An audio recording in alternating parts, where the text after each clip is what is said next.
Want to learn ethical hacking without risking your personal computer, accounts, or network?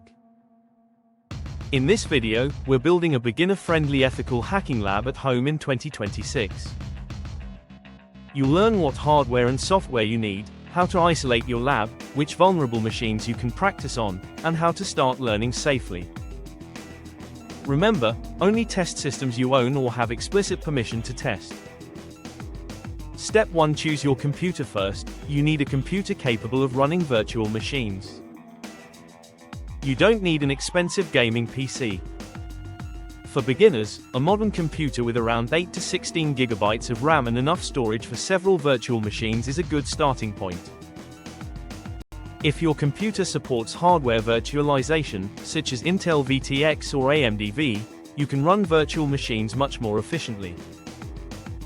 The goal is to create a completely controlled environment where your security tools and practice targets can run separately from your everyday system. Step 2. Install a virtualization platform. Next, install a virtualization platform such as VirtualBox or VMware Workstation. Virtualization allows you to run another operating system inside a window without replacing your main operating system. For example, you can run a Linux-based security distribution as your attacker machine while keeping Windows or another operating system as your main computer. Before starting, make sure you download virtualization software and operating systems from their official sources.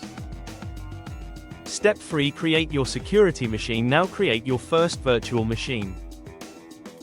A popular choice for cybersecurity learning is Kali Linux. During installation, give the virtual machine enough RAM, CPU resources, and storage while leaving sufficient resources for your host computer. Once installed, update the system and become familiar with the Linux terminal. But don't focus on running random hacking commands.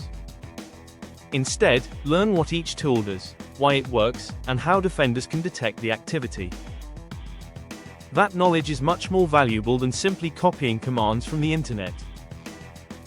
Step 4. Add a legal practice target. Your lab also needs something to practice against.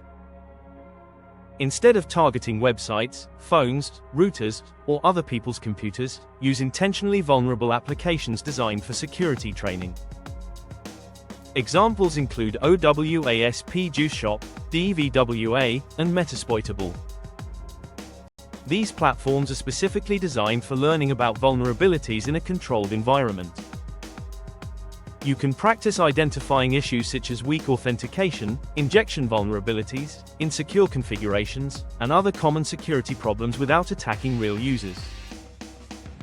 Step 5. Isolate your lab. This is one of the most important steps. Your vulnerable machines should not be exposed to the public internet. For a beginner lab, use an isolated virtual network, such as a host-only or internal network, depending on your virtualization software. This allows your practice machines to communicate with each other while reducing the chance that vulnerable services are accidentally exposed to your home network or the internet.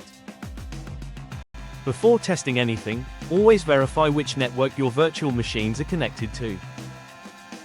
One wrong setting can turn a safe experiment into a real security problem. Step 6. Build a learning workflow. Now turn your lab into a structured learning environment. Start with basic networking. Learn about IP addresses, ports, DNS, HTTP, TCP, UDP, and firewalls.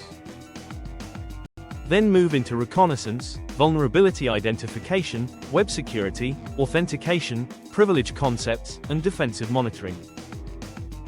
Use tools such as Nmap and Wireshark to understand network behavior inside your own lab. For every experiment, ask 3 questions. What vulnerability am I testing? How could an attacker abuse it? And most importantly, how can a defender detect and fix it? This mindset will help you become a cybersecurity professional rather than someone who simply memorizes hacking commands. Step 7. Take snapshots. Here's another useful tip. Take virtual machine snapshots before major experiments. If you accidentally break a configuration, you can restore the previous state instead of reinstalling everything. You can also keep notes about what you tested, what happened, and how the vulnerability was fixed.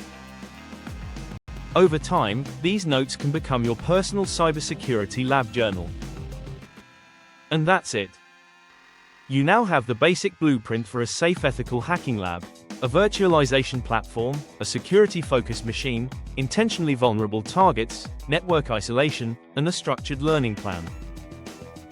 Never test systems you don't own or have permission to access. If you found this guide useful, like the video, subscribe, and turn on notifications for more ethical hacking and cybersecurity tutorials. Stay ethical, stay curious, and keep learning.